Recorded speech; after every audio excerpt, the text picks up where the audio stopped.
Alright, to finish your abstract design, you are going to add the final part, color. Now, I'm going to show you just using markers, and that's fine if that's all you want to do is use the markers. But I'm also going to show you a trick with the markers. Now, I don't know if it's going to work as well on a thinner copy paper. We'll try and see. I'm actually using a thicker paper that is for painting. This type of paper we a lot of times will call watercolor paper or mixed media paper. And it's something you can buy at craft stores or order online. But this paper works better because it doesn't shred or tear when it gets wet. Copy paper has the tendency to get wet and then kind of rip or shred. You might end up with a hole in it, but we'll see how it goes. So when you're coloring, you want to remember 3-star coloring. Inside the lines, color the whole space, choose colors that make sense, which for this project, pretty much any color makes sense because it's your choice. Now, when I'm coloring, I want to try and use the edge of the marker, not the tip. The tip's not going to do a whole lot, unless I have a really tiny spot. If I have a tiny spot, the tip might work better.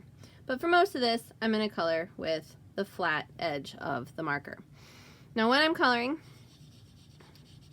I'm going to try my best to stay inside the lines, and if, you know, a little accident happens, that's okay. Now I'm going to color this whole circle green, and then I'm going to color the next circle with a different color. I don't want to use green for all my shapes, that'd be boring. I want to make it interesting, so I want to use a lot of different colors. But before I put green away, maybe I decide to put it in, say, 2 more spots. That way I have it in a few places on my paper. So maybe I come over here and I color this circle green.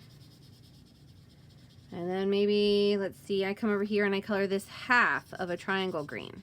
So we want to try our best to use different colors in our picture and not use all the same thing. 3 times is good. If you want to use a color 4 or 5 times because it's your favorite, go for it.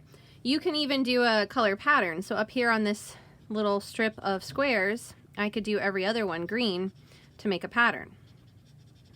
And that's fine. Okay, so then once I'm done with green, I'm going to put that away. I'm going to switch it up now. I'm going to grab this one here. And I'm going to use this one maybe 3 times or a few more if I like it a lot. So I'm going to start with this square over here. I'm going to color this triangle on this side. And then I think I'm going to do the one on the other side. I'll choose a different color for those other 2 spaces in it. And then maybe I come up here and I color this one. Now I'm mostly focused on coloring inside the shapes. You can also trace your lines that you made with your colored markers. And I'll show you with the water how that will be really interesting when we go over that with some water later. Alright, so you keep going until all your shapes are colored. I'm not going to do all of mine right now, but you get the idea. If you have shapes that overlap, I will show you this. Let's say these circles here, we have overlapping circles, and maybe I won't use yellow for this. You can color over, that's fine. It's going to change the color, and that's interesting. So you can color over it. It's okay to go over one color with another. Usually with markers, that's not a problem. Then maybe I decide this last circle here is going to be this color. So it's going to blend with the colors when it goes over them to make new colors. Alright, now, I'm going to do one more line to show you guys. I'm going to trace my loopy line over here. Alright, so when I am done, if I'm going to turn this into paint, I need a water cup. I'm using actually an old applesauce cup, but old yogurt cups work great for these too. And a brush. Now, you don't want to rub hard when you do this because that could just mess up the paper. You just need a little bit of water on your brush. So a lot of times I'll either wipe it on the edge or shake it out a little. And then I'll show you on this line here. If you just rub the brush over where you have the marker, it's actually going to turn it into watercolor paint. So you can see it spreads it out, and I can actually use what's left on the brush to keep painting with. So that's pretty interesting that you can do that. I can go and kind of swirl inside my shapes, so if I have little white spots still, those might disappear. And I'm also picking up paint when I do that. So then you'll see that paint I can use now on the brush. So it's just a neat trick you can do with markers.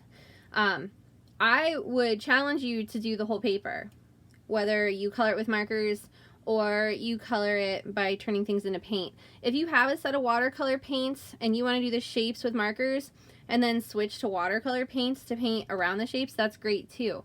I would not leave a lot of blank, empty white space. It'll make your artwork look unfinished. Now, this is the copy paper one, so let's see what happens on this one. I've got some pink on here, you can see. So if I go over this lightly, you'll notice I'm not getting a whole lot of change here. It is getting the paper wet because now I can see the line on the back, but you'll notice it didn't really turn into paint. And that has a lot to do with paper type. So this marker trick that I showed you isn't going to work well on copy paper. On copy paper, you're either just going to want to use your watercolor paints if you have them, or just color everything with markers. The way that this turns into paint only works well when it's on the right paper. But that's okay, because you don't have to have paints. It's fine to just keep using your markers to finish up your design. I hope you have fun. I can't wait to see some of your work.